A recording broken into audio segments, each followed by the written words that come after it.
आज के लॉन्च के साथ क्रू ड्रैगन डेमो 1 मिशन की शुरुआत होगी। ये स्पेसएक्स के लिए अभी तक का सबसे चैलेंजिंग माइलस्टोन है। इंटरनेशनल स्पेस स्टेशन तक 5 दिन का अनक्रूड सफर और फिर वहां से वापसी। इससे पहले कि बोइंग और स्पेसएक्स उनके एस्ट्रोनॉट्स को ले जाएं, इन कंपनीज को पहले एक फ्लाइट टेस्ट करना होगा जिसमें स्पेसक्राफ्ट के अंदर क्रू नहीं होता है। इससे ये साबित हो जाएगा कि ये कंपनीज अपने कैप्सूल्स को स्पेस स्टेशन तक भेजकर वहां से सुरक्षित वापस भी आ सकती हैं।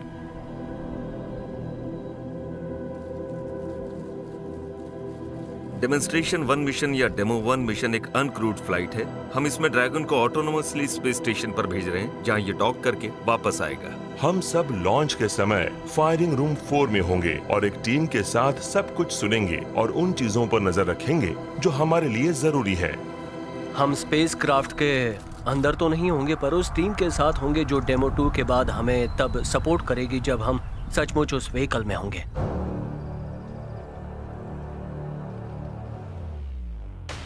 ये स्पेसएक्स के नए क्रू ड्रैगन कैप्सूल की पहली फ्लाइट है जो एक दिन अंतरिक्ष यात्रियों को लेकर जाएगा। ये स्पेसएक्स के फैल्कन 9 रॉकेट के ऊपर लगा है। ये 16 फुट लंबा है और इसका डायमीटर 13 फुट है और ये 7 लोगों को ले जा सकता है। इस मिशन के दौरान उन सभी सिस्टम्स की जांच की जाएगी जो अंतरिक्ष के वैक्यूम में पैसेंजर्स को जिंदा रखेंगे। हमने अपने व्हीकल सिस्टम्स की डिजाइनिंग और टेस्टिंग पर कई साल लगाए हैं। अब बस इसके रिजल्ट्स का इंतजार है। हम व्हीकल को उड़ाएंगे, रॉकेट और स्पेसक्राफ्ट के इंटरफेसेस को टेस्ट करेंगे और ध्यान रखेंगे वो उसी तरह से काम करे जैसी उनसे उम्मीद की गई है। ड्रैगन और फाल्कन पर हमने इतने टेस्ट्स किए हैं कि उनकी कल्पना करना भी बहुत मुश्किल है।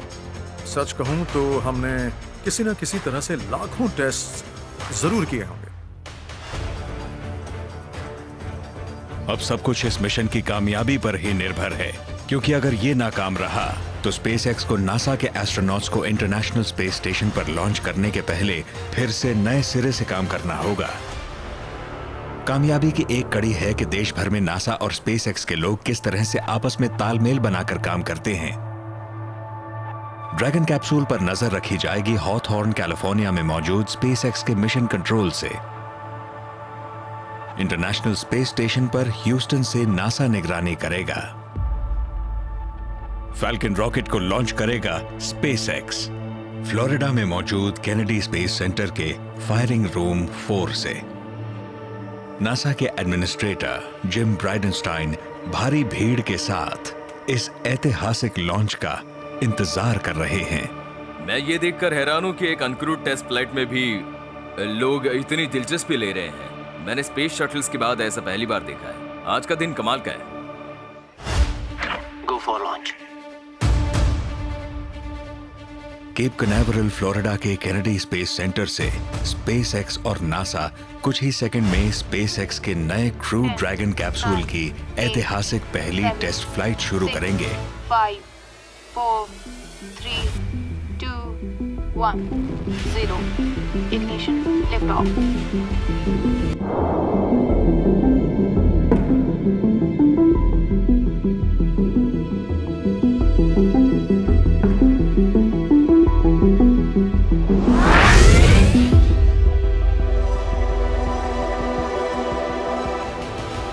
एक रॉकेट में बहुत ज्यादा एनर्जी होती है। ये सच है कि हम एक स्पेसक्राफ्ट में इतनी एनर्जी डालते हैं जो एक मीटियोर के बराबर होती है। आम लोग उसका अंदाजा भी नहीं लगा सकते।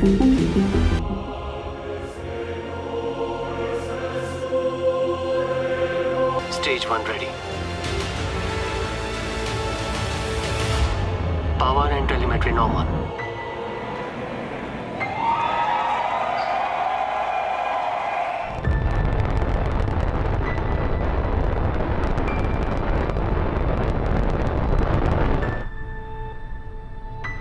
डेमो 1 मिशन को इंटरनेशनल स्पेस स्टेशन की तरफ बढ़ता देखना हम सब के लिए बड़ा ही एक्साइटिंग था। सबसे अहम बात थी वो ये थी कि हम सबको थोड़ी हिम्मत मिली कि हम आगे स्पेस स्टेशन तक जा सकते हैं। मन में कई तरह की भावनाएं उमड़ रही थी, क्योंकि हम उन चीजों को भी देख रहे थे जो इस तरह के मिशन में हो सकती हैं, और हमारा दिल बस यही चाहता था कि ये मिशन कामयाब हो जाए। फैल्कन 9 रॉकेट के 2 हिस्से हैं। पहला स्टेज और दूसरा स्टेज। रॉकेट जैसे जैसे ऊपर जाता है वो अपना वजन कम करता है। जब फैल्कन 9 के पहले स्टेज का सारा फ्यूल खत्म हो जाएगा, उसकी जरूरत नहीं रहेगी और वो अलग हो जाएगा, जिससे पूरा सिस्टम हल्का हो जाएगा। इसके बाद जब दूसरे स्टेज का भी सारा फ्यूल खत्म हो जाएगा, वो भी अलग हो जाएगा और ड्रैगन कैप्सूल ऑर्बिट में चला जाएगा।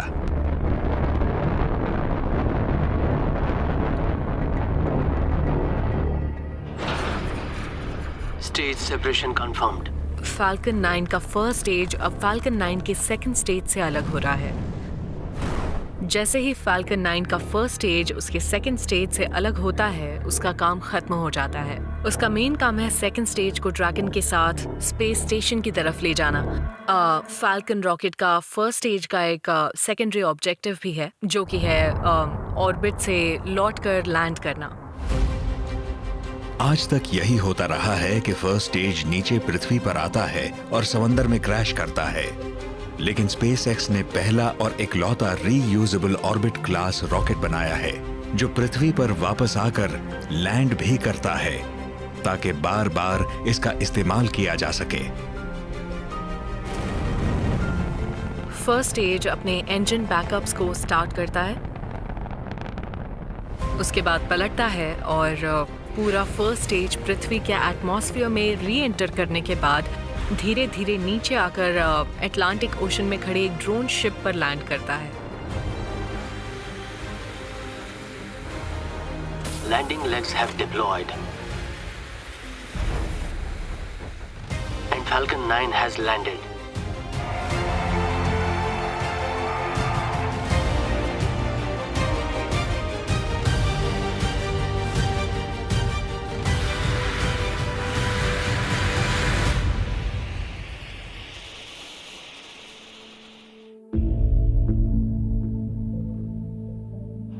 फर्स्ट स्टेज का सेपरेशन पूरा होने के बाद second stage crew Dragon capsule को ऑर्बिट की तरफ प्रोपेल कर देगा। सेकेंड स्टेज अपना इंजन चला रहा है और वो ड्रैगन स्पेसक्राफ्ट को ऑर्बिट में ले जा रहा है। जैसे ही सेकेंड स्टेज ड्रैगन को ऑर्बिट में पहुंचा देगा, वो भी ड्रैगन से अलग होकर दूर चला जाएगा। ये बड़े अहम पल हैं। सेकेंड स्टेज का ड्रैगन कैप्सूल से अलग होना इस लॉन्च सीक्वेंस का आखिरी चरण है। Dragon separation confirmed.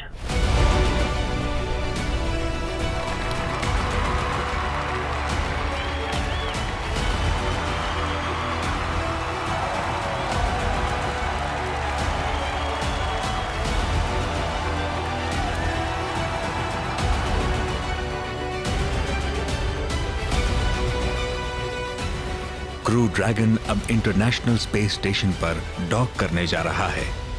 ये कमाल का है। ये एक गेम चेंजर है। अब तो ये तय है, ये नई शुरुआत है। ये एक फुटबॉल गेम का पहला क्वार्टर है जो 5 दिनों तक चलने वाला है। मैं इस बात से ही ओवर एक्साइटेड हूं अभी से ही। 5 दिन और। हालांकि ड्रैगन अब ऑटोनॉमसली उड़ रहा है, मगर उस कैप्सूल के अंदर कोई है। उसे हम एक एंथ्रोपोमॉर्फिक टेस्ट डिवाइस कहते हैं। इस अनक्रूड लॉन्च के पैसेंजर का नाम रिप्ली है। उसके अंदर लगे हैं वायर्स और सेंसर्स, जिनसे हमें पता लगेगा कि वो क्या महसूस कर रही थी। इस लॉन्च के दौरान वो कई अलग अलग जी फोर्सेस का अनुभव करेंगी, जिससे हम इस बात का ध्यान रख पाएंगे कि वो भविष्य के क्रूड मिशंस में सुरक्षित हों। हम अभी सिर्फ अंदाजा लगा सकते हैं कि क्या हो सकता है, मगर हम 100% श्योर होना चाहते हैं कि हमने जो प्रेडिक्शंस किए थे वो उस फ्लाइट में सही हों जिसमें वो गई हैं। सबसे जरूरी है ये देखना कि वो जीज उसके शरीर में किस दिशा में जा रहे हैं। हमारी कोशिश है कि सारे जीज सीने से गुजरें, क्योंकि वहाँ सहन शक्ति ज्यादा होती है। नीचे जाते समय बंजी जंपिंग जैसा एहसास होता है। वैसे वो आपके सिर के अंदर भी जा सकती है, लेकिन वो सही नहीं होगा। चेस्ट में जाना ही सही है, जिससे कि आपको लगे कि आप हाई स्पीड कार में बैठे हैं।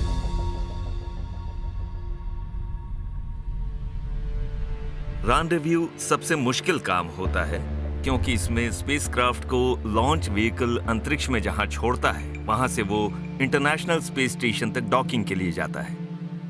रॉबर्ट डेम्सी नासा में इंटरनेशनल स्पेस स्टेशन के एक फ्लाइट डायरेक्टर हैं। ये उस टीम के साथ काम करते हैं जो मिशन के इस फेज की जिम्मेदार होती है। इसे रैंडेवू एंड डॉकिंग कहते हैं। लॉन्च व्हीकल ने उसे ऑर्बिट में पहुंचा दिया। वो पृथ्वी की लो ऑर्बिट है। असल में वो इंटरनेशनल स्पेस स्टेशन से काफी नीचे और उसके पीछे है। स्पेस स्टेशन तक पहुंचने के लिए वो कई बर्न्स या मैनूवर्स करता है। आप रैंडेवू के बारे में ये कह सकते हैं कि मान लीजिए एक पुलिस ऑफिसर सड़क किनारे बैठा है और एक कार तेजी से उसके पास से निकल जाती है। उसे देखने के बाद वो पुलिस ऑफिसर अपनी कार स्टार्ट करेगा और तेजी से उस कार की तरफ जाएगा। वो भी उसकी स्पीड को मैच करेगा। आखिर में वो उस कार तक पहुंचने के बाद अपनी स्पीड कम करेगा।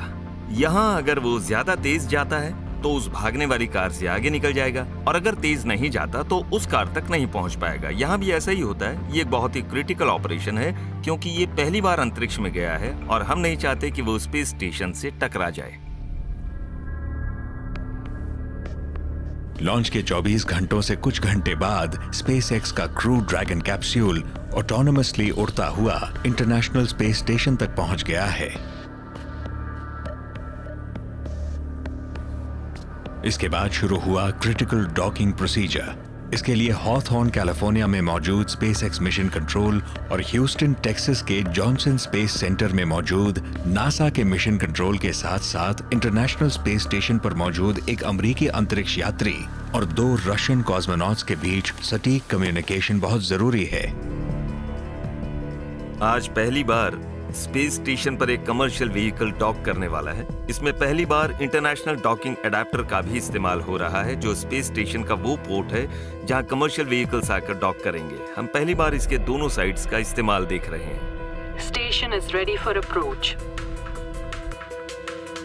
क्रू ड्रैगन स्पेसक्राफ्ट एक ऑटोमेटेड सिस्टम का इस्तेमाल कर रहा है जो स्पेस स्टेशन और कैप्सूल के बीच की पोजीशन को सेंस करके कैप्सूल को डॉक करने के लिए गाइड कर रहा है। अल्टीमेटली वो व्हीकल अब अपने दम पर उड़ रहा है, मगर हमारे पास ग्राउंड कंट्रोल भी है जो उसके ऊपर नजर रख रहा है और यहाँ से उसे कुछ कमांड्स भी दे रहा है। स्पेस स्टेशन में बैठे लोग भी उसे देख रहे हैं और उन्हें पता है कि ड्रैगन पर क्या हो रहा है और वो ग्राउंड कंट्रोल के भी संपर्क में है। Monitor Dragon approach. Orientation as expected. Vehicle is in the corridor. Performing review. उस वक्त हम कुछ देर का पॉज चाहते थे। हमने उसे इंटरनेशनल स्पेस स्टेशन के डॉकिंग पोर्ट से करीब 20 मीटर पहले ही रोक लिया था। Hold command center. Copy hold. Dragon hold confirm. इसके बाद नासा और स्पेस एक्स के इंजीनियर्स ने स्पेसक्राफ्ट के डेटा को रिव्यू किया, आपस में बात करके कहा कि सब कुछ प्लान के मुताबिक चल रहा है और दोनों बड़े खुश थे। Please command the docking light to on. Copy. Hold. Dragon hold confirmed. और इसके बाद नासा और स्पेस एक्स के इंजीनियर्स ने स्पेसक्राफ्ट के डेटा को रिव्यू किया, आपस में बात करके कहा कि सब कुछ प्लान के मुताबिक चल रहा है और दोनों बड़े खुश थे। Monitor Dragon approach. Station copy. Crew dragon spacecraft ने अपने 16 ड्रैको थ्रस्टर की मदद से स्पेस स्टेशन डॉकिंग एडेप्टर के साथ कांटेक्ट बनाया। Range is decreasing. Vehicle is centered. Capsule धीरे धीरे स्टेशन की तरफ बढ़ रहा है। Vehicle corridors में है। Orientation as expected. Copy. जब कोई नया व्हीकल पहली बार डॉकिंग कर रहा हो तब मिशन कंट्रोल के अंदर सब बड़े तनाव में होते हैं। हम कई साल की प्लानिंग और ट्रेनिंग के बाद उस मुकाम तक पहुंचे थे, लेकिन अंतरिक्ष हमेशा कुछ न कुछ ऐसा दिखा देता है जो हमें चौंका दे। क्रू ड्रैगन ने कई तरह की सेफ्टीज का इस्तेमाल किया था, इसलिए अगर जरा सी भी गड़बड़ होती तो कैप्सूल ऑटोमेटिकली रिट्रीट कर जाता और स्टेशन सेफ रहता। सारे वीडियो और ओवरलेज नॉमिनल लग रहे हैं। सारे स्टेटस फील्ड्स एक्सपेक्टेड स्टेटस ही दिखा रहे हैं। And we copy. अगर कोई व्हीकल स्पेस स्टेशन पर डॉक करने जाता है और कोई गड़बड़ होती है तो वो अंतरिक्ष के वैक्यूम में खो जाता है। लोगों के पास स्पेस सूट्स होते हैं, बैकअप सिस्टम्स होते हैं, लेकिन हालात बहुत मुश्किल हो जाते हैं। Dragon is go for docking. SpaceX के क्रू ड्रैगन की ये पहली कोशिश है और ये आईएसएस को ट्रैक करके एक परफेक्ट एयर टाइट लॉक के लिए बढ़ रहा है।